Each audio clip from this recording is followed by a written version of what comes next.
बिस्मिल्लाहिर्रहमानिर्रहीम। आसमान नाज़रीन, प्रोग्राम न्यूज़ टाइम में खुशामदीद। मैं आपका मेज़बान नजम अली ख़ान और बात करने जा रहे हैं इस वक्त मौजूदा सूरत हाल पर कि कौन बनेगा निगरान वज़ीर आला पंजाब। इस वक्त जो नाम पाकिस्तान तहरीक इंसाफ की तरफ से और चौधरी परवेज़ इलाही जो कि वज़ीर आला पंजाब है उनकी तरफ से गुज़िश्ता रात सामने आए थे, उसमें अहमद नवाज़ सुखेरा का नाम शामिल है। आप इस वक्त कैबिनेट डिवीज़न के सेक्रेटरी हैं। 1985 में आपने सिविल सर्विस को ज्वाइन किया था और इमरान खान साहब जब वज़ीर आज़म थे तो उन्होंने 15 अप्रैल 2020 को, उसके बाद क्योंकि 15 अप्रैल को तो आप शहबाज शरीफ वज़ीर आज़म बन चुके हुए थे, उससे पहले मंजूरी जो थी इमरान खान साहब ने दी थी, उन्होंने कैबिनेट डिवीज़न के सेक्रेटरी मुकर्रर किया था।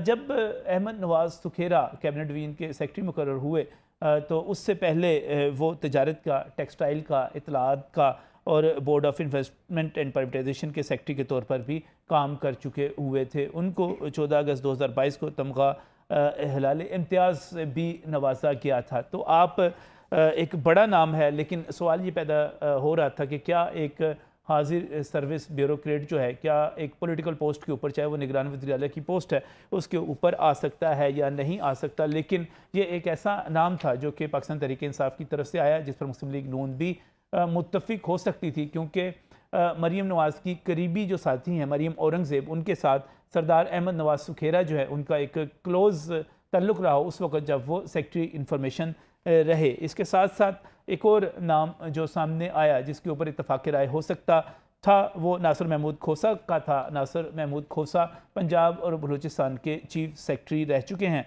और पंजाब में शहबाज शरीफ के साथ उन्होंने बतौर चीफ सेक्रेटरी, उन्होंने जब चीफ मिनिस्टर थे तो वो चीफ सेक्रेटरी थे, उन्होंने काम किया था।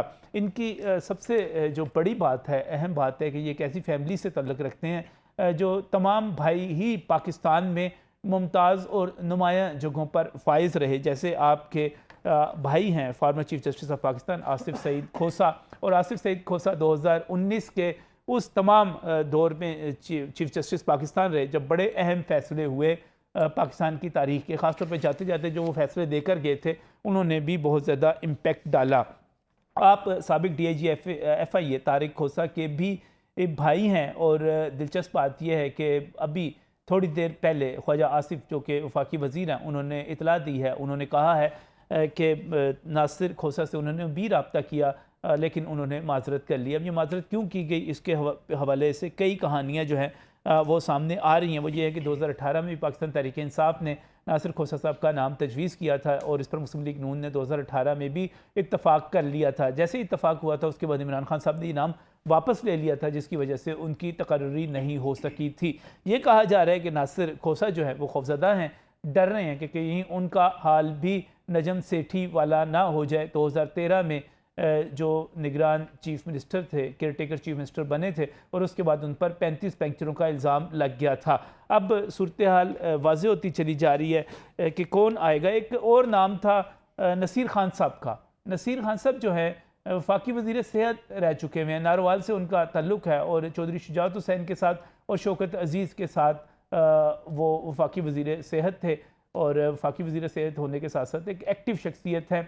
हमें कई दफ़ा हमारे प्रोग्राम में भी वो तशरीफ़ लाए, लेकिन लगता है कि ये नाम जो है चौधरी परवेज़ इलाही ने दिया होगा, क्योंकि ये नाम पाकिस्तान तहरीक इंसाफ की तरफ से आता हुआ नहीं लगता। इसके साथ ही मुस्लिम लीग नून की तरफ से जो नाम आ रहे हैं वो लगता है कि तमाम के तमाम अदलिया की तरफ ही जा रहे हैं। एक तो नाम जो है साबिक चीफ जस्टिस हैं सुप्रीम कोर्ट के जवाद ख्वाजा साहब, उनका नाम भी आ रहा है। जस्टिस रिटायर्ड खलीम रमदे का नाम भी आ रहा है। नासिर महमूद खोसा साहब का नाम भी मुस्लिम लीग नून जो थी एक मरतबा फिर उन पर राज़ी हो चुकी हुई थी।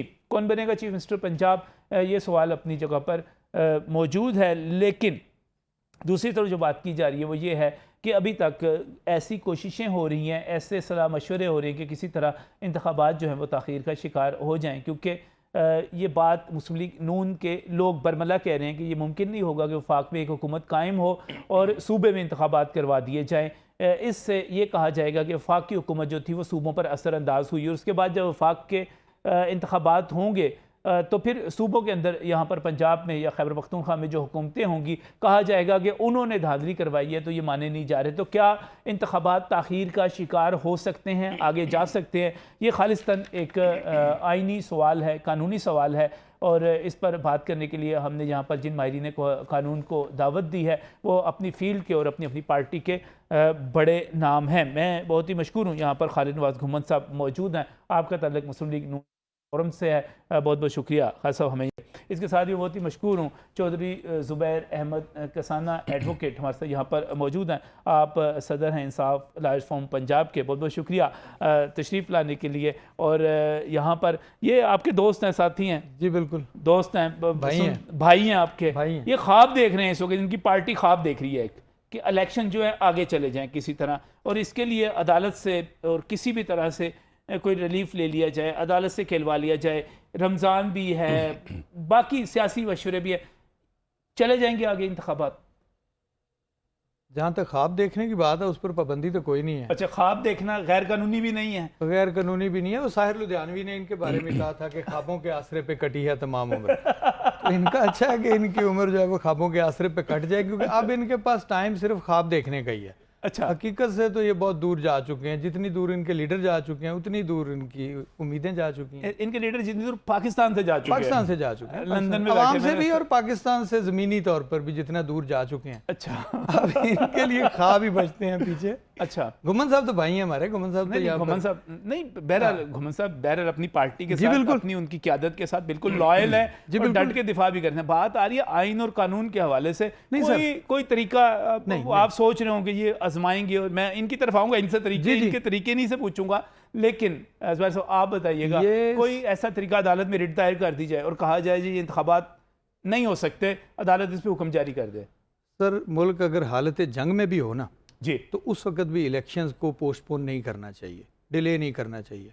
हम अभी कल जो है वो सारे पंजाब में बार काउंसिल्स के जो है ना वो बार एसोसिएशंस के इंतखाबात होके हटे हैं। हमारे यहाँ बार में ये खूबसूरती इसलिए है कि जो मर्जी हालात हों, जैसे मर्जी हों, हमने जो एक आइनी तौर पर एक मुकर्रर करदा वक्त है उसके ऊपर हम इलेक्शंस करवाते हैं। सही, उसमें गलत सही फैसले जो भी है, लेकिन बार की विजडम खुल के सामने आ जाती है। Same is the case with the general elections. अगर आप पब्लिक की विजडम को इस बात पर वेट करवाएंगे कि जिसमें आपकी अपनी कोई ज़ाती ख्वाहिशात या ज़ाती मफादात पूरे आप करना चाह रहे हैं, तो इस मुल्क के साथ भी ज़्यादती होगी, इस आइन के साथ खिलवाड़ होगा। और मेरा नहीं ख्याल कि अब मुआशरा उस लेवल पर आ चुका हुआ है कि अब अदालतें इस किस्म की कोई नज़रिया ज़रूरत के तहत किसी किस्म की मसलियत का शिकार। एक चीज़ तो ज़ुबैर साहब आप इत्तफाक करेंगे ना कि इंतखाबात जो हैं सूबों में और मरकज़ में एक साथ ही होने चाहिए, ये आपका भी मुतालबा है। आप तो ये कह रहे हैं ना कि वफाकी हुकूमत टूट जाए और उसके नतीजे में वो इस्तीफ़े दे दें, वो इस वक्त देते हुए नज़र नहीं आ रहे। लिहाजा ये ख्वाहिश तो गलत नहीं है कि सूबों में और वफाक में और तमाम सूबों में इंतखाबात एक साथ ही होने चाहिए। सर, सारी ख्वाहिशात तो इंसान की पूरी नहीं ना हो सकती। ख्वाहिश तो है, ख्वाहिश तो हमारी भी है। हम तो उस असम्बली से रिज़ाइन देकर आ चुके हुए हैं, लेकिन अगर ये उस असम्बली को ही लेकर चलना चाहते हैं और जितनी अच्छी तरीके से वो असम्बली चला रहे हैं और ये मुल्क चला रहे हैं, वो सबके सामने वो यहाँ है, उसको डिस्कस करना मुनासिब नहीं है। सही, लेकिन इलेक्शंस एक टाइम पर होने चाहिए। लॉजिकली ये बात समझ आती है और ये बात अपील करती है कि ठीक है एक ही टाइम पे होने चाहिए। लेकिन अगर ऐसा मुमकिन नहीं है तो जहां पर कोई आइन की कोई दफ़ा 224 ए इधर उधर घूम फिर के आप कोई तरीका नहीं निकलता कि इलेक्शन कोई चोर रास्ता हो, आप तैयारी नहीं है, आपको नहीं पता कि कोई ऐसा रास्ता है कि है ही नहीं? नहीं है ही नहीं सर, है ही नहीं।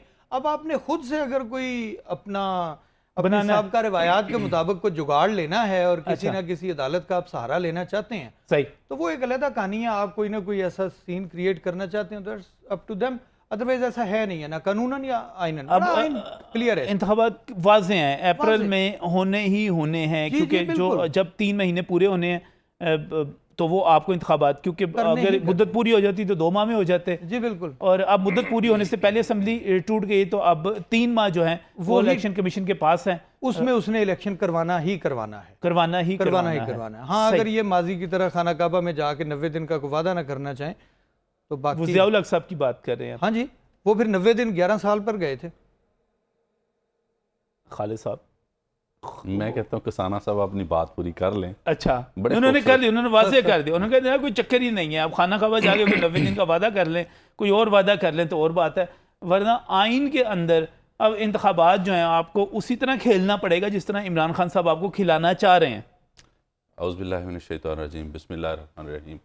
सबसे पहले तो नजम भाई, मैं आपको मुबारकबाद पेश करता हूँ आपके लाहौर रंग की सालगिरह के खूबसूरत मौके पे कि आपने बड़ा खूबसूरत वक्त गुजारा है। आप जैसे बड़े खूबसूरत सहाफ़ी अल्हम्दुलिल्लाह जो कि एक अच्छी राय देने के मतलब जो मतलब करते हैं, वो बड़ी खुशी की बात है। इसको एक अल्लाह ताला ने कामयाबी से हमकिनार किया है। दूसरा, इंतहाई अफसोस के साथ मैं बड़ा दिल गिरफ्ता हूँ, बड़ा दिल बर्दाश्ता होकर बात कर रहा हूँ कि हमारे एक साबका सुप्रीम कोर्ट के सदर जनाब इज़्ज़त माब लतीफ़ अफरीदी साहब केपी के गवर्नमेंट के ज़ेर साया जो पेशावर कैपिटल में बार रूम में जाके तो कत्ल किया गया है। उनका एक बेईमाना कत्ल हुआ है, चाहे वो फैमिली है चाहे जो भी है। लेकिन जो मैंने जो यहाँ पे मैं बाहर की दुनिया में भी देखा है, इंग्लैंड में भी, पाकिस्तान में भी देखा है, कराची, इस्लामाबाद, एबटाबाद, हर बार में जा चुका हूँ। लाहौर बार जो एशिया की सबसे बड़ी बार है, यहाँ पे भी कभी ऐसा नहीं हुआ कि बाहर से आके बार रूम में आके किसी को इस तरह कत्ल किया जाए। ये वहाँ पे भी माशाल्लाह अल्हम्दुलिल्लाह पीटीआई की गवर्नमेंट है। जो हालात हैं वो समझ सकते हैं आपके किस हद तक यहाँ पे नामसाद हैं, किस तरह से ये चला रहे हैं। कि आगे दूसरी बात चलें, वो अफसोस है, अल्लाह ताला उनको जन्नत में जगह दे। पिंडी में भी कुछ इसी तरह हालात। मुल्क में माशी एमरजेंसी तो मैं समझता हूँ एमरजेंसी तो नहीं, लेकिन हालात दुरुस्त नहीं थे या अब बेहतरी की तरफ चलाने की कोशिश में है जो मुस्लिम लीग नून और पीडीएम है। इसके साथ पूरे मुल्क के भी यही हालात हैं। महंगाई का जो ज़ोर है तोड़ने की कोशिश की जा रही है। इसके अलावा अब जिस तरह से जनाब इज़्ज़त माब खान साहब नियाज़ी साहब जो हैं, वो हर बार, हर दिन, हर एक घंटे बाद, पता नहीं उनकी क्या सोच है, किस तरह से वो मुर्गियों से या कोई ऐसा कोई वो उनको कोई आता है, वो इल्हाम आता है मुर्गियों से या कौवों से, मतलब वो कौवों से, जादुओं से, समझ नहीं कि वो किस तरह से उनको वो इल्हाम आते हैं, वो या इल्हाम उनको कन्वे होते हैं। तो वो हर एक घंटे बाद या हर दिन तरीके ढूंढते हैं कि किस तरह से मुल्क को बद से बदतर हालत में लेके जाएं। बात ये है कि कुछ अर्सा पहले की, मैं छोटी सी मिसाल दे देता हूँ। मेरे भाई ने कहा है जी कि ये कोई ऐसा फार्मूला ढूंढ लें, कभी 90 दिन सऊदी अरब में जाके। मैं इन्हीं की थोड़ी सी हिस्ट्री इनको बता देता हूँ, ज़्यादा दूर की नहीं, ये 8-10 माह पहले की, कि इन्होंने हर काम, हर आइनी इकदाम को चैलेंज किया है अदालतों में, हर आइनी इकदाम के आगे रोड़े अटकाए हैं, हर आइनी इकदाम के आगे इन्होंने जो कोई जो थर्ड फार्मूला है ना जी, लो डिग्री फार्मूला, वो मुल्की सिस्टम को, आइनी सिस्टम को सबोताज करने के लिए वो किया है। आप स्पीकर असम्बली का इलेक्शन ले लें, आप कौमी असम्बली में जो इनके खिलाफ अदम एतमाद पेश हुई, अदालतों के पीछे जाके छुपे ये। फिर इन्होंने क्या क्या हरबे नहीं आजमाए, जो कि सुप्रीम कोर्ट ऑफ पाकिस्तान ने, फुल बेंच ने डिसाइड कर दिया कि जो स्पीकर का एक्ट था, डिप्टी स्पीकर का एक्ट था, जो उस वक्त वज़ीर आज़म नियाज़ी का एक्ट जो था, वो बिल्कुल इलीगल एक्ट था। इवन उन्होंने उस फैसले में ये भी कहा कि इनके खिलाफ आर्टिकल 6 की कार्रवाई की जाए। जब यहाँ पे इनके खिलाफ मामला चले, वो बुजदार साहब थे जो अब किस्सा पारीना हो गए हैं, उनका पता भी नहीं कहाँ पे हैं, पार्लियामेंट लीडर हैं इनके जनाब। उन्होंने अभी तहरीक अदम एतमाद में पार्लियामेंट लीडर थे इनके, और तहरीक अदम एतमाद वो कहाँ पे हैं, एतमाद के बोर्ड में, सॉरी तहरीक अदम एतमाद नहीं, एतमाद के बोर्ड में उनकी क़यादत में पूरे किए हैं बंदे। उन्होंने बताना चाहता हूँ ताकि हकीकतें सारी सबको पता है, थोड़ी सारी, जब मुझे ये बताएं, वापस आ जाएं इस वक्त भी। सर आप ये चाहते हैं इलेक्शन जो है मुस्लिम लीग नून हम लोग आइन के पाबंद हैं। अच्छा, हम पीडीएम कुल्ली तौर पर, इवन कराची में देखें, कराची में जो सिंध में बलदियाती इलेक्शन थे, कौन रोक रहा था? हम तो नहीं थे ना रोक रहे। हम तो चाहते थे इलेक्शन हो, या पीपल्स पार्टी या पीडीएम, जो भी सारे चाहते थे। 15 जो वो तो इलेक्शन कमीशन चाहता था, आप कब चाहते थे? सब चाहते थे कि इलेक्शन हो, ठीक है, लेकिन नहीं चाहते थे तो ये नहीं थे चाहते। इनका मसला ये था कि जो ये चाह रहे हैं ना, वो जो एक आहनी हाथ था पीछे, या जो एक खुफिया हाथ था, या मुर्गियों वाला जो हाथ था, वो कह रहा था कि अभी नहीं, अच्छा। अभी जरा ठहर जाएं, शायद कुछ नहीं, ऐसा। चले वो अपनी जगह पे हो बात ये है गया। कि खालिद साहब, मुझे सवाल बड़ा सिंपल और बड़ा सादा है, वो ये है कि इंतखाबात के इल्तवा की बात की जा रही है। आपने सिर्फ मुझे बताएंगे कि क्या कोई ऐसा तरीकाकार है कि आपकी पार्टी की ख्वाहिश जो है कि इलेक्शन इकट्ठे हों, आगे चले जाएं, कोई मुमकिन है? सर देखें नजम भाई, बात यह है कि आज तक तारीख में मुझे कोई ऐसा वाक़या नज़र नहीं आता जो मेरी समझ में है कि अलहदा से सूबाई किसी एक सूबे के या किसी दो सूबे के या कौमी असम्बली और सूबाई असम्बली के इलेक्शन अलहदा हों, और ये होना भी नहीं चाहिए। मैं चलो मान लिया होने नहीं चाहिए, ये इखलाकी तौर पे आप कह रहे हैं, सियासी तौर पे कह रहे हैं, वो हमने इत्तेफाक किया था उसके ऊपर। जो आइन है, हाँ जी, वो तो वही कहता है जो 60 इमरान खान भी साहब कह कहता रहे हैं, है या जो भी है, और हम आइनी तौर पे हर काम जो ये आइन कहता है करने के लिए तैयार बैठे इलेक्शन हम लोगों ने मैं एग्जांपल दे देता हूँ, मैं नजम भाई एग्जांपल दे देता हूँ कि इधर से इन्होंने जो असेंबली डिसॉल्व करने की रिक्वेजिशन भेजी, with in 2 days Baligur Rahman साहब ने, गवर्नर साहब ने, with in 2 days, without making any hurdle, जिस तरह से ये करते रहे हैं गवर्नर साहब, इनके वो तो टूट गई, गवर्नर साहब ने साइन नहीं किया ना उसके ऊपर, वो टूट गया। सर मुझे ये बताइएगा, इलेक्शन आगे जा सकते हैं? मुझे अभी तक तो कोई ऐसी बात नज़र नहीं आती, जो मैं हकीकी तौर पे जो नज़र दौड़ाऊं तो मुझे कोई ऐसी बात नज़र नहीं आती कि पीडीएम जो है वो किसी भी लेवल पे ये इलेक्शन पोस्टपोन करने के लिए तैयार बैठी हो या कोई ऐसा हरबा ढूंढ रही हो। अभी तक तो वो इलेक्शन कमीशन ने भी अपने आप कोई ऐसी, इसका मतलब ये है कि इलेक्शन वक्त पर होंगे। बड़ी उम्मीद है इंशाल्लाह ताला, जो टाइम फ्रेम है उसके अंदर अंदर इलेक्शन होंगे, जो टाइम फ्रेम है नाज़रीन उसके अंदर अंदर इलेक्शन होंगे। लेकिन क्या इलेक्शन आगे जा सकते हैं? कोई कानूनी तरीका है? इस पर advocate supreme court of Pakistan Safdar Shaheen साहब भी हमें ज्वाइन करेंगे इस ब्रेक के बाद।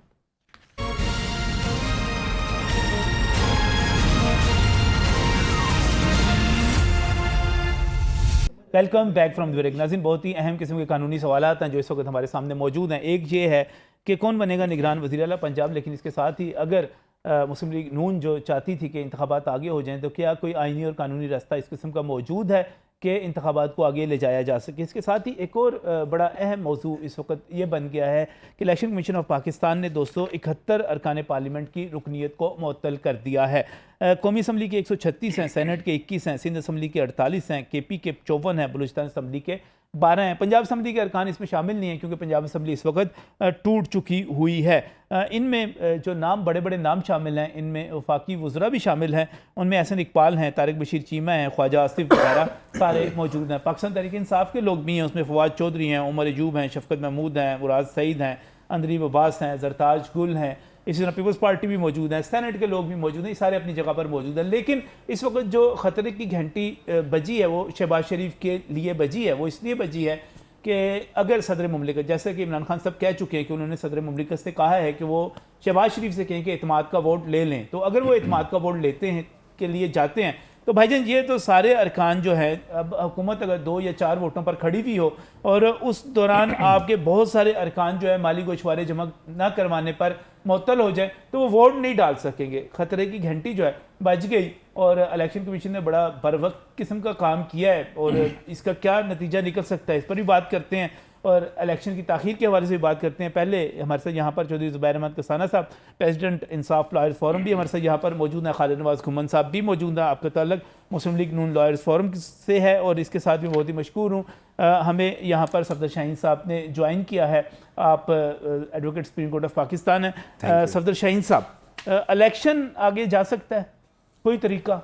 सर, आइन में तो ऐसा कोई आर्टिकल या कोई ऐसा तरीक़ेकार वज़ा नहीं किया। हमारे यहाँ जब भी तारीख़ अगर देखी जाए तो आइन को रोंद के इलेक्शन को आगे किया जाता रहा या इलेक्शन को मुअत्तल किया जाता रहा या इलेक्शन की तारीख़ 11 महीने से 3 महीने से 11 साल तक गई है। लेकिन आइन में कोई ऐसा तरीका नहीं है क्योंकि बेसिकली जो आइन है उसका जो स्ट्रक्चर है वो डेमोक्रेटिक है और डेमोक्रेटिक स्ट्रक्चर का जो आइन है अगर प्रेसिडेंशियल हो तो उसकी फॉर्म डिफरेंट होगी, जैसे अमेरिका है, जैसे और ममालिक के है। जो डेमोक्रेटिक स्ट्रक्चर के साथ आइन है उसमें ना तो कोई ऐसी प्रोविजन रखी जाती है ना हो सकती है, क्योंकि वो उसके स्ट्रक्चर के बहुत ही सारे लोग अगेंस्ट ये है। कह रहे हैं कि अगर अदालत से रुजू किया जाए और उनसे कहा जाए कि कोई इसमें किसी भी जवाज़ की बुनियाद पे कंट्रोवर्शियल इसको बना दिया जाए, असम्बली तोड़ने को कंट्रोवर्शियल बना दिया जाए, उसकी बुनियाद पे समाज शुरू हो जाए और अदालत उस पर स्टे जारी कर दे, मुमकिन है? सर अगर पिछली तारीख देखी जाए तो ऐसी चीज़ें शायद मैं कहूँगा मुमकिन हैं, लेकिन अब हालात काफ़ी डिफरेंट हैं। ऐसी कोई जवाज़ बनाना मुश्किल होगा। जैसे आप कह रहे हैं वो सिर्फ एक ही कानून है, उसको कहते हैं लॉ ऑफ जस्ट नेसेसिटेटेड। आम अल्फाज में उसको नज़रिया ज़रूरत कहा जाता है। अब आपको पता है कि ऑनरेबल चीफ वो तो जस्टिस काफ़ी साहब बदनाम हो गया हुआ है। अब बदनाम हो गया, इसीलिए अब शायद उसको निकाल भी दिया गया। जब जैसे मुन्नी बदनाम हो गई तो घर से निकाल देते थे, अब उसको जो है ना निकाल दिया हुआ है कि उसको वापस ना लाया जाए। अगर उसको वापस लाया जाता है तो ये बड़ी बैड प्रेसिडेंट होगी। हमारा पहले भी ट्रैक रिकॉर्ड बहुत अच्छा नहीं है, तो लेकिन मेरा ख्याल है कि ऑनरेबल जजेस, मेरा नहीं ख्याल कि 1% भी अब इस तरह की किसी भी जो है ना स्कीम या इस तरह का कोई भी प्लान या इस तरह का फ्यूचर जिसमें सेटल करने जा रहे हों मुल्क का, तो उसमें हिस्सा बने या उसमें किसी भी पार्टी के कहने पे ये करें और उसके बाद जो है ना फिर सोशल मीडिया पे, फिर पूरी दुनिया में, फिर हर जगह पे, फिर वकला के पैनल्स में, फिर टीवी चैनल पे क्रिटिसिज्म बर्दाश्त करें। मेरा नहीं ख्याल, क्योंकि supreme court, honourable supreme court, honourable high court constitutional courts हैं और इनका काम है आइन को इंटरप्रेट करना। कोर्ट्स जो है वो आइन बना नहीं सकती। जो आप कह रहे हो वो आइन बनाने के मतरादफ है। कोर्ट्स कोई भी जो है ना कानून नहीं बना सकती, कानून को इंटरप्रेट कर सकती हैं या रिकमेंडेशन दे सकती हैं। ऐसी तशरीह मौजूद नहीं आपको नजर आती किसी भी आर्टिकल की कि जिसके तहत जो है इलेक्शन आगे जा सके? कोई महीना, 2 महीना, 3 महीने, 4 पूरी महीना? जिम्मेदारी के साथ बता रहा हूं, कोई चक्कर ही नहीं। पूरे आइन में एक सेंटेंस भी ऐसा नहीं है जिससे आप ये इक्तबास निकाल सकें, जिसकी एक्सप्लेनेशन ऐसी निकाल मैं सिर्फ एक कमेंट ले लूँ ज़रा, सकें। फिर इसका मतलब ये कि मुस्लिम लीग नून जो चाह रही है, सोच रही है, प्रैक्टिकली वो होना नहीं है। बिल्कुल ना, मेरा ख्याल है कि वो सोच रहे हैं ऐसी कोई अच्छा। बात। पीडीएम पूरी मुस्लिम लीग नून समेत के इलेक्शन को आगे किया जाए, बल्कि मैं तो ये कहता हूँ कि अगर मैं थोड़ा सा इस बात पे भी आऊँ ना कि असम्बली जो तोड़ी गई है, हाँ जी, वो उसके पर्सपेक्टिव भी नहीं वो पूरे होते। कोई वजह तो होती है ना असम्बली तोड़ने की भी, कोई वजह जिस वजह से ऐसा कोई काम किया जाता है, ठीक, उसकी भी कोई वजह नहीं है। ये भी एक बिल्कुल तो आप इसको चैलेंज कर दें, कहें कि नहीं, वज़ीर आला उसको साबित करें कि ऐसे देखें, हालात बात पैदा ये है- हो गए थे, ऐसे हालात पैदा हो गए थे कि असम्बली नहीं चल सकती थी। बात तो ये साबित करें वज़ीर आला। बात ये है कि अगर हम इस तरफ भी आते हैं ना, हाँ जी, तो बात फिर आपने कहना जी फिर छुप गए अदालत के पीछे। अच्छा, तो हम वो नहीं करना तो इसके चाहते। हम लोग आपके ख्याल इलेक्शन में करवाएंगे। इसके नतीजे में इलेक्शन जो है देर में जा सकते हैं? नहीं, अगर बिल्कुल नहीं जा सकते जी। जेल नहीं हम जा लोग सकते। बिल्कुल on time, with in time, जो स्पेसिफाइड ये बड़ी अहम बात आपने की। सफदर शाहीन साहब, मुझे एक बात बताइएगा, क्या वज़ीर आला को ये साबित करने के लिए कहा जा सकता है कि आप बताएं कि क्या ऐसे हालात पैदा हो गए थे कि असम्बली नहीं चल सकती थी? प्रीवियस कंडक्ट मौजूद है, सुप्रीम नहीं, कोर्ट नहीं, ने वो डिसाइड किया हुआ है। previous, सर जो नवाज शरीफ वाली असम्बली थी जिसमें गुलाम इसाक खान ने तोड़ी थी, क्या वो वापस नहीं हुए? 58-2 भी जो नहीं था ना, सर, वो उसमें ठीक है, 58-2 भी जो मैं खालिद भाई मैं के इनको साथ, बता दूं। लेकिन खालिद भाई ने वो केसेस शायद नहीं पढ़े या इस वक्त याद नहीं है। उन केसेस में डिफरेंट था, उन केसेस में और 58-2 में जो था फिर सदर को ये मैं बताना सारा पड़ता था बताता कि मैं ऐसे उसका हालात क्रक्स हैं। बता रहा हूँ। उनमें असम्बलियाँ टूटती ही उस वक्त रही हैं कि जब वो कॉन्फिडेंस उनको पता था कि ख़त्म हो गया हमारा वो जो मादरत के साथ जो मंडी लगती है, मंडी में जो प्राइम तो मिनिस्टर मंडी वो तो सर हार अब भी चुका लगी है। हुई थी वैसे। सर मेरी सुन लेना, तो इस मंडी तो मंडी लगी का है। एंड कैसा हुआ? 186 रिकान पूरे किए नहीं, लेकिन ये मंडी तो मतलब लगी ये ना सर। मंडी लगी। अब चौधरी परवेज लाई ने एक आजाद रुकन खरीद लिया, दैट्स ऑल। सर बिल्कुल ठीक हो गया, लेकिन 186 पूरे हो गए। सही। अब जो मैं दो बातें छोटी सी बताता हूँ। जो ऑनरेबल गवर्नर का ऑर्डर था ना, मैं क्योंकि ऑनरेबल चीफ मिनिस्टर की लीगल टीम का हिस्सा हूँ, अगर ऑनरेबल गवर्नर उसमें जो 6 रीजंस दी थी ना, वो रीजंस ना देते तो कोर्ट से स्टे नहीं मिलना था। सिंपल ये लिखते ना, सिंपल ये लिखते हैं कि I have strong reasons to believe that you have lost the confidence of the assembly and you are बहुत रिक्वायर्ड। सियाने होके मारे गए ना। हाँ ठीक है। बहुत और ये जो ऑर्डर है ये बिल्कुल वो है। इस ऑर्डर में चले मैं जुबैर साहब, मुझे सिर्फ एक इस पे कमेंट कीजिएगा। मुझे बताइएगा, क्या वज़ीर आला के पास वज़ीर आला को वजूहात बतानी चाहिए कि ऐसी वजूहात पैदा हो गई हैं कि असम्बली नहीं चल सकती तो मैं तोड़ रहा हूँ, या वज़ीर आला वजूहात बताने का पाबंद नहीं है? नहीं सर, उसको ज़रूरत ही नहीं है। If he is satisfied, if he has strong reasons और वो समझता है कि वो being leader of the house, strong reasons बताएं ना, क्या strong मैं के- आपको अर्ज कर रहा इमरान हूं। खान साहब की ख्वाहिश है कि मैं वजीर आज़म बनना चाहता हूँ, ये स्ट्रॉन्ग रीजन है? नहीं नहीं नहीं, नहीं, और सर, क्या है? ऐसा नहीं है, ऐसा नहीं है।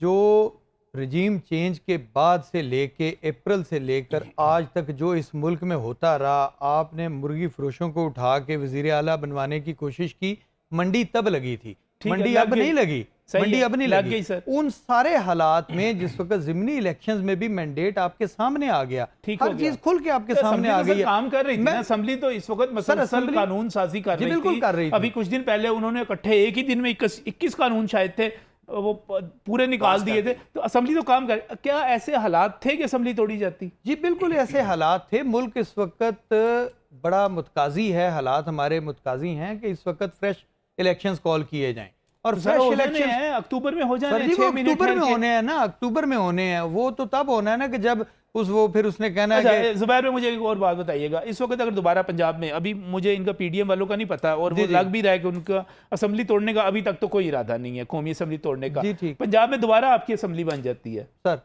क्या फर्क पड़ेगा?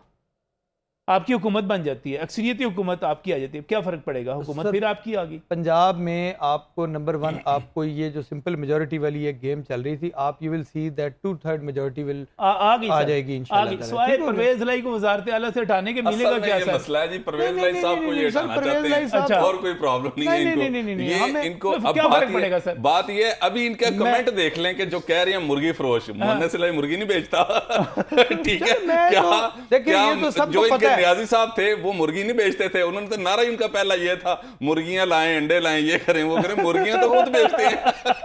कोमल साहब अच्छा मुझे एक बात है, क्या फर्क क्या पड़ेगा? फर्क क्या पड़ेगा? सर, सिर्फ परवेज लाई से छीनने के लिए वजारत आला सारा कुछ किया नहीं, गया। नहीं, नहीं, नहीं, फर्ज ये- करें अगर दोबारा जीत भी जाते ये हैं, वो- मुझे नहीं पता जीतते हैं कि नहीं, ये- क्योंकि कराची से बड़ा अजीब सा मैसेज आ गया। ये आप वो तशरीह कर रहे हैं विद ड्यू रिस्पेक्ट, जो सारी पीडीएम ने पूरी कोशिश की कि वो परवेज लाई को इस बात पे ले आए कि सिर्फ आपको उठाने के लिए कर रहे हैं। सही। असल में ये नहीं है, इंटरेस्ट है मुल्क का जो इस वक्त सामने रखा जा रहा है और उसके लिए जरूरी था कि ये असेंबली तोड़कर फ्रेश इलेक्शंस कॉल ठीक है, किए मैं मान लेता हूं एक सर, आईनी मान तरीका लेता जो हूं हमने सर। इस्तेमाल किया है, एक आईनी हक है अपना जो चलें, इस्तेमाल आईनी- किया। सर आईनी हकूक तो बड़े होते हैं, हर मर्द को तलाक देने का हक है, वो देता नहीं है। सर मेरी अर्ज सुने ना, वाकई हर मर्द तलाक नहीं देता, हाँ जी, लेकिन कुछ हक मर्द तो है ना उसका। कुछ मर्द ऐसे होते हैं जो जिस वक्त तलाक की जरूरत हो, अगर उस वक्त भी तलाक ना दें तो फिर वो किस कमरे में जाकर बैठे होते हैं वो भी आपको पता है। वो एबटाबाद के नजदीक नजदीक ही होते हैं, वो कोई ऐसा मसला नहीं। चलो मैं फिर पर्सनल पे नहीं जाना। नहीं, नहीं, अच्छा, मैंने तो कोई बात की नहीं, मुझे- सर। नहीं मैंने आपने तो तो कोई बात- की नहीं। मैंने तो मैंने भी एबटाबाद की मैंने एक बात मैंने की, भी कोई मैंने बात कोई नहीं की, बात- आपने भी नहीं की, हमने बिल्कुल। कोई यहाँ पर इन्होंने भी कोई बात नहीं की। जी, जी, बिल्कुल, बिल्कुल। बातकारी कोई नहीं रहा सर। ये इलेक्शन कमीशन किधर से एक्टिव हो गया और अचानक उन्होंने 271 अरकान पार्लियामेंट की रुकनीत मुअत्तल कर दी। उधर से इमरान खान साहब कह रहे हैं कि इत्तेमाद का वोट ले लें। तो ये अरकान जो है, ये खासतौर पे हुकूमती अरकान भी इसमें बहुत बड़ी तादाद में शामिल हैं, तो वो वोट नहीं दे सकेंगे। सर वोट नहीं दे सके, ये ऑल ऑफ सडन नहीं हुई। उसमें उन्होंने 2 नोटिस जारी किए, फिर उन्होंने तीसरा नोटिस जारी किया था इलेक्शन कमीशन ऑफ पाकिस्तान ने कि अगर आपने अपने गोशवारे जमा नहीं करवाए, क्योंकि ये ईयरली होती है, वहाँ शेल का लफ्ज़ है, तो उसके आगे उसके कॉन्सिक्वेंसेस उसी सेक्शन में लिखे हुए। मैंने कुछ लोगों के गोशवारे जो है ना, ये पिछले कोई 2-3 वीक पहले मैंने जमा करवाए हैं, इसलिए आई एम वेल अवेयर। सही। ये आज का और सडन प्रोसेस नहीं है। और तीसरा नोटिस था ही ये कि अगर नहीं जमा करवाएंगे अब तो आपके जो है ना वो कर दिए जाएंगे, सस्पेंड कर दिए जाएंगे। बल्कि जो इलेक्शन कमीशन है, ये इसने 2 नोटिस एक्स्ट्रा भेजे हैं। ये हर मेंबर को जब वो डिक्लेरेशन देता है उसमें लिखा होता है कि ईयरली गोशवारे जमा कराने का पाबंद हूँ, और फिर भी उन्हें नोटिस भेजा। वो पहले नोटिस पे भी कर देते तो आज से कोई तकरीबन 1 माह या 1.5 माह पहले ये हो जाने थे। उन्होंने फिर भी एक्स्ट्रा ऑर्डनरी मेजर्स लेते हुए उनको रिलैक्सेशन दी है। अब सिंपली ये है कि आपने ये लॉयर से कंसल्ट करेंगे सही।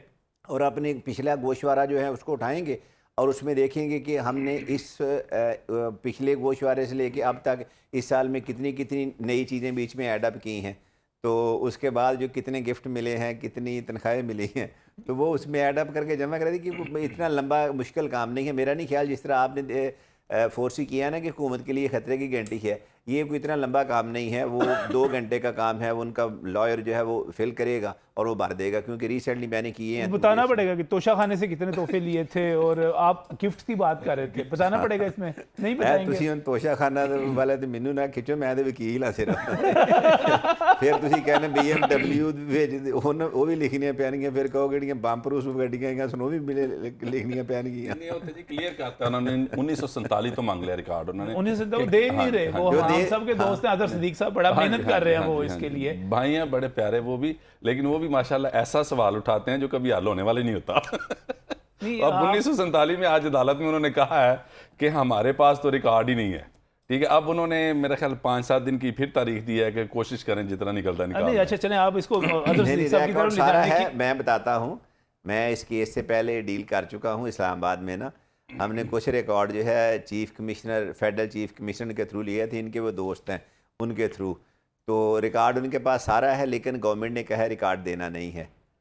और ये बात इससे पहले भी लाहौर हाई कोर्ट के ऑनरेबल चीफ जस्टिस के पास उस केस में मुझे अमाइकस अपॉइंट किया गया था, मैंने मादरत की थी, मुझे कुछ कॉर्नर से कहा गया था कि आप इस केस में ना आएँ जी, बदनामी होगी आपकी, तो मैंने अपनी जो ना चादर कुंज के बैग ऐसा मैं मुझे लगा था ठीक है। उस वक्त भी उन्होंने कहा था कि अगर ये रिकॉर्ड मांगते हैं, हमारे पास रिकॉर्ड है, हमने देना नहीं। जो खालिद भाई ये कह रहे हैं ना गुमन साहब रिकॉर्ड नहीं है, रिकॉर्ड 200% है उनके पास।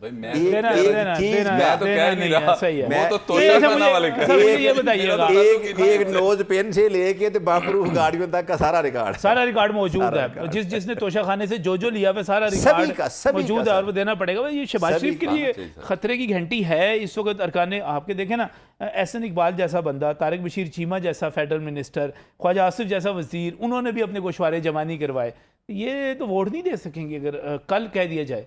नहीं, उसमें देखें बात यह है कि सदर साहब भी इतने नासमझ नहीं हैं, उनको भी समझ है कि इस वक्त असम्बली के क्या हालात हैं, तो देख के जब मौजूदा अरकान असम्बली पूरे हो लें तो फिर वोट ऑफ कॉन्फिडेंस वो रिक्वायर कर सकते हैं। वो कह देंगे कि यार पूरे हो लेने दें, फिर वोट ऑफ कॉन्फिडेंस मांग लेंगे, क्योंकि देखें ये कोई लीगल ऑब्लिगेशन नहीं है। लेकिन मैं गुमन साहब इस बात से एंडोर्स इस बात को जरूर मानूंगा कि ये कोई इतना लंबा काम नहीं है, गोशवारा जमा होगा। ये वो इसी तरह के जैसे आप पैसे डाल के पेप्सी निकालते हैं, इधर से आपने कॉइन डाले, इधर से पेप्सी निकले, आप गोशवारा देंगे वो कंप्यूटर पे अपडेट कर देंगे। कोई लंबा यानी कि ये कोई खतरे की घंटी नहीं है। मैंने बताया कि मैं रिसेंटली, लेकिन एक बात जरूर है कि अगर आज सदर मुमलिकत कह दे तो इन सबकी दौड़े लग जानी है, वो एग्जैक्टली वो उसी वक्त अपने लॉयर से कंसल्ट करेंगे, सारे की दौड़े लग जाएंगी, ये चीज आ गई है तो गोशवारा जमा कराइए। हाँ जी, वो गोशवारा जमा करवाना है। देखें बात यह है, पाकिस्तानी होने की हैसियत से, एक जिम्मेदार पाकिस्तानी होने की हैसियत सही है, रिटर्न भी जमा करवानी चाहिए, आपकी ऑब्लिगेशन से पूरी करनी चाहिए। शऊर नहीं है शायद, कोई जो है ना कोई मसरूफियत की वजह से रह जाए तो रह जाए। जो आज हमें ये कंसेप्ट डेवलप करना चाहिए कि जो भी एक शख्स अपना एक कारोबार कर रहा है, अपना जिम्मेदारी निभा रहा है, फैमिली चला रहा है, कमाई कर रहा है, तो उसको वो रिटर्न जमा जरूर करवानी चाहिए। ऐसी बातें करते हैं मुझे बड़े अच्छे लगते हैं, नून लीग की जब करते हैं इस तरह की बातें करते हैं, बड़े अच्छे लगते हैं, बड़े अच्छे लगते हैं। फिर मेरा दिल करता है उनसे एक सवाल करूं कि भाईजान आप वो लोग हैं ना जो कहते हैं जमहूरियत होनी चाहिए मुल्क में, आप लोग थे ना जिन्होंने कहा कि वोट को इज्जत देनी चाहिए। भाईजान आपकी अपनी पार्टी में इलेक्शन कमीशन पिट पिट के मार गया, इलेक्शन करा लो, इलेक्शन करवा लो, इलेक्शन करवा लो, आपका इंतखाबी निशान तक, शेर तक उन्होंने मुअत्तल करने की बात कर दी, मगर मजाल है अभी तक आपने कोई हिलजुल की हो नहीं। उन्होंने टाइम फिर दे दिया, आपकी विकेट में खेल रहा हूं, आप ही का काम कर रहा हूं। मैं जवाब देता हूं इसका।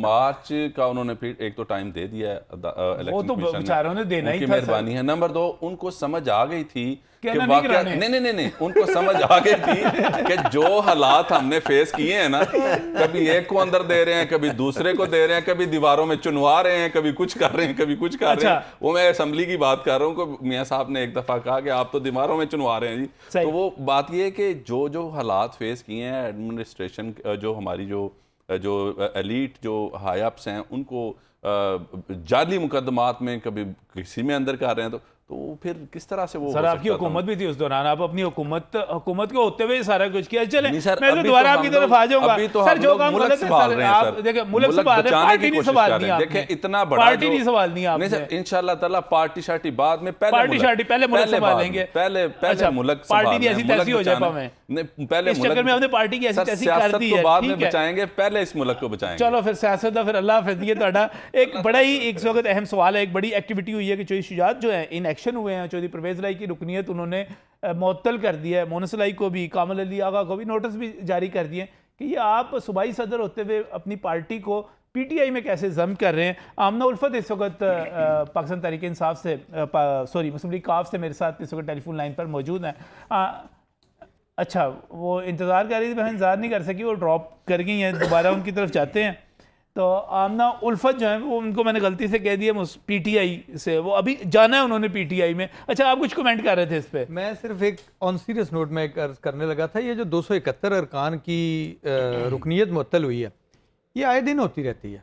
सही है। और आप इसमें on a serious note being a Pakistani, इसमें मैं सिर्फ आपको, मुझे एक बात याद आई थी, देखें ये सारे अरकान assembly irrespective of their party affiliation, ये वो लोग हैं जो 2-2, 4-4, 6-6 दफ़ा MNA MPs रह चुके हैं, and they don't bother it कि यार ये एक छोटी सी ऑब्लिगेशन है and I have to fulfil that. इसी के बारे में बाकी सिद्दीकी साहब ने कहा था, जो मैं घुमन साहब की नज़र करता हूँ, क्यों ना हो सबा की रफ्तार गलत, गुल गलत, गुंचे गलत, खार गलत, एक दरिया है जो बस है अपने रुख पर, वगरना कश्तियां आर गलत पार गलत, सारा कुछ ही गलत, यानी कि छोटा सा काम है गोशवारे जमा करवाने। चले, आमना उल्फत जो है इनको सीधा करने के लिए इनको चाहिए था, वो सीधा कुछ तो कर जाते हैं, तो जो सीधा था वो भी बिगाड़ रहे हैं। आमना उल्फत टेलीफोन लाइन पर मौजूद है। आमना उल्फत साहिबा, ये क्या हुआ जी? ये चौधरी परवेज़ लाई साहब पार्टी से फारिग होने वाले हैं, शोकस नोटिस जारी हो गया है, मोनस लाई को हो गया है, ये आप किस तरह देख रहे हैं इसको?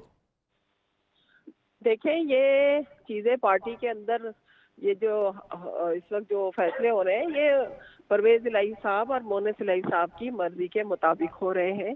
हम चूँकि तहरीक इंसाफ का साथ दे रहे हैं, तो उसमें बहुत सारी चीज़ें जो है वो पार्टी के अंदर भी जाहिर सी बात है मुखालफत हो सकती है, कोई आना चाहता है, कोई नहीं आना चाहता है, तो इस तरह की चीज़ें, कोई ये रूटीन की बात है, पार्टी के अंदर इख्तलाफात का हो जाना और इन चीज़ों को हल तलब होना, ये कोई इतनी बड़ी कोई इशू नहीं है। अच्छा, पार्टी क्या सोच रही है जी इस वक्त आपकी के पीटीआई के साथ जम हो जाए ना हो, क्या अक्सरियती राय क्या है? देखिए, बात ये है कि ये सारा फैसला जो है इस वक्त हमारी जो पार्टी के मेन जो जनरल काउंसिल है उसमें ये फैसले हो रहे हैं, मीटिंग्स डेली बेसिस पे हो रही हैं, उसमें मुशावरत हो रही है।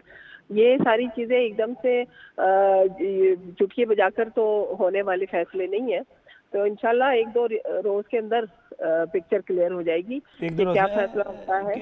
इसका नतीजा क्या निकलेगा?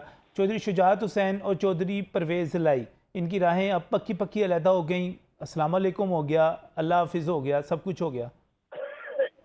देखिए, अभी तक तो कोशिशें यही थी कि चीज़ें इकट्ठी रहें तो बेहतर है, और लेकिन ये है कि अगर नहीं भी होती तो कोई मुज़ायका नहीं है, हर एक को राइट हासिल है, ये फंडामेंटल राइट्स में चीज़ आती है कि किसी को अपनी मर्जी के मुताबिक कहीं पे भी कोई भी चल सकता है, कोई ऐसी बात नहीं है।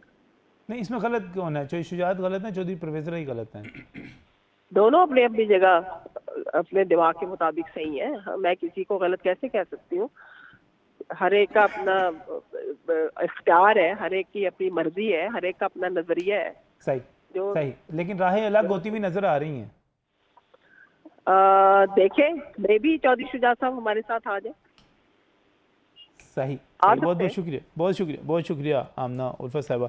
लें सफदर शाहीन साहब, यहाँ पर एक चौधरी शुजात हुसैन मुतहरिक हुए हैं, चौधरी परवेज़ लाई को उन्होंने नोटिस जारी कर दिया है कि आपने जो बयान दिया है पाकिस्तान तहरीक इंसाफ के साथ जम करने का, और मोनस लाई का कहा है कि वो भी साथ हैं, कामिल अली आगा सबका, तो आप सूबाई सदर हैं, पार्टी को जम नहीं कर सकते कहीं और, आप ये फैसला नहीं कर सकते, तो अब उनको 7 दिन का वक्त मिला है, शोकस नोटिस है, उसके बाद वो पार्टी से फारिग हो सकते हैं, क्या हो सकता है? तो क्या चौधरी शुजात हुसैन का ये जो नोटिस है, ये शोकस नोटिस है, ये वैलिड है? उसकी ना पार्टी की एक एग्जेक्टिव कमेटी है, आर्टिकल 45 या 42 है, मैंने आइन क्योंकि पढ़ा हुआ है काफ लीग का, तो उसके तहत जो उसकी मजलिस आमला है वो किसी भी मेंबर को नोटिस दे सकती है पार्टी डिसिप्लिन वायलेशन का, उसके तहत नोटिस अगर दे दिया जाए तो वो नोटिस वैलिड होगा। लेकिन देखना ये है कि पार्टी जो है उनके कहने से कि जम करने जा रहे हैं वो इन पर्सन जम होने जा रहे हैं या काफ लीग को जम करने जा रहे हैं, 2 डिफरेंट चीज़ें हैं। वो उस हवाले से, क्योंकि पार्टी सदर वो कहते हैं मैं हूँ, लेकिन इनकी एक रेजोल्यूशन पास हुई है जिस रेजोल्यूशन के तहत इनकी सेहत को मद्देनज़र रखते हुए, क्योंकि अगर आपको याद हो तो वो जो पहले MPA की डिस्क्वालिफिकेशन वाला केस था वो मैंने किया था और उसमें ये सारा आइन हर चीज़ मैंने पढ़ी हुई है। उसमें ये चीज़ लिखी हुई थी कि इनकी सेहत के मलहूज़ ख़तर रखते हुए इनको पार्टी सदारत से जो है ना फ़ारग कर दिया गया है। और अगर वो नोटिफिकेशन अभी तक सेटिसाइड नहीं होता इलेक्शन कमीशन से, तो फिर ये जितना भी प्रोसेस चौधरी शुजात साहब कर रहे हैं वॉइड एब इनिशियो है। अगर वो नोटिफिकेशन सेटिसाइड होगा, जो कि मेरी इतला के मुताबिक अभी तक नहीं हुआ, तो फिर ये नोटिफिकेशन जो है ना लीगल नहीं है, इसकी कोई वैल्यू। चलें, यही चीज़ मैं ज़ुबैर किसाना सबसे पूछता हूँ। ज़ुबैर साहब, पाकिस्तान तहरीक इंसाफ ने, हम तो चौधरियों को देखा करते थे कि चौधरी परवेज़ लाई और चौधरी शुजात हुसैन के दरमियान से हवा नहीं गुजर सकती और दोनों बिल्कुल पक्के हैं। पाकिस्तान तहरीक इंसाफ को ये जाता है क्रेडिट के बस उन्होंने बीच में ऐसी पाड़ डाली है कि अब वो तो एक दूसरे से लड़ते फिर रहे हैं। ये बिल्कुल ये क्रेडिट पाकिस्तान तहरीक इंसाफ को जाता है कि उन्होंने हक के लश्कर में ना, हुसैनी लश्कर में बंदे बढ़ा लिए हैं। अच्छा। उन्होंने यजीदी लश्कर से जो होर थे उनको भी इधर इकट्ठा कर लिया। ये बात आप बिल्कुल ठीक फरमा रहे हैं, वो क्रेडिट PTI को जाता है। और कायदे आज़म के बाद आज तक सिर्फ इमरान खान वो वाहिद आदमी है जिसने ला इलाहा इल्लल्लाह का नारा लगा के तो वो आया मैदान में। इसमें कोई शक नहीं, वो क्रेडिट जाता है, हम तो मानते हैं। जो फैमिली की तकसीम को आप अपना क्रेडिट समझते हैं, ये आप उसको देख रहे हैं, आप उसको देख रहे हैं फैमिली की तकसीम के पॉइंट ऑफ व्यू। मैंने सारी उम्र गुजर गई कवर करते हुए उनको, कभी सोचा ही नहीं था कि चौधरी शुजात हुसैन और चौधरी परवेज़ लाई में भी तकसीम हो सकती है। बिल्कुल बजा फरमाया आपने। हमने उसको फैमिली की तकसीम तक नहीं, हमने, मैंने आपको बताया, उसको मुल्क व कौम के मफाद में देखा है। अच्छा, तो वो किस तरीके से वो इधर आए हैं एंड टाइम के ऊपर, जिस वक्त और बना दिया आपने। हम तो बिल्कुल उनको हुर समझते हैं। अच्छा, मैं तो कह रहा हूं हम तो उनको हुर समझते हैं, क्योंकि चौधरी शुजात साहब और उनके जो हैं तारिक बशीर चीमा साहब और बाकी जो उनके पैरोकार हैं, वो किन वजूहात की बिना पर उधर गए हैं। तारिक बशीर चीमा साहब की तकरीरें उठा के देख लें कि कौमी असम्बली में कर क्या रहे थे, रजीम चेंज में उन्हें मिला क्या। बहुत शुक्रिया, बहुत शुक्रिया। छोटी सी बात इस पर कहना चाहता हूँ कि वाहिद मोहतरम नियाजी साहब हैं जिसने हर थूका हुआ चाटा है। कोई किसी को डाकू बनाया पंजाब का सबसे बड़ा, किसी को शीदा टल्ली बनाया और उनको आज अपने गले का हार बनाया हुआ है। ठीक है, ये वाहिद पार्टी है। एक बात ये कमेंट का रिप्लाई करना चाहूंगा, जिन्होंने ये बिल्कुल ठीक फरमा रहे हैं। ये बात फॉर इंस्टेंस इसको तस्लीम कर लेते हैं। एक मेहरबानी करें, अपने लीडर को भी कहें वो 50 रुपए के स्टाम्प पे जो गारंटियां लिख के दी हुई ना अदालत में, जरा आ जाए पाकिस्तान में। बड़ा मजेदार हो रहा है, बड़ी मजेदार। आप दोनों जुगते लगा रहे हैं ना, प्रोग्राम का वक्त इस वक्त खत्म हो रहा है। जुगतों पे एक और प्रोग्राम करेंगे कल परसों इंशाल्लाह ताला। अल्लाह हाफिज़।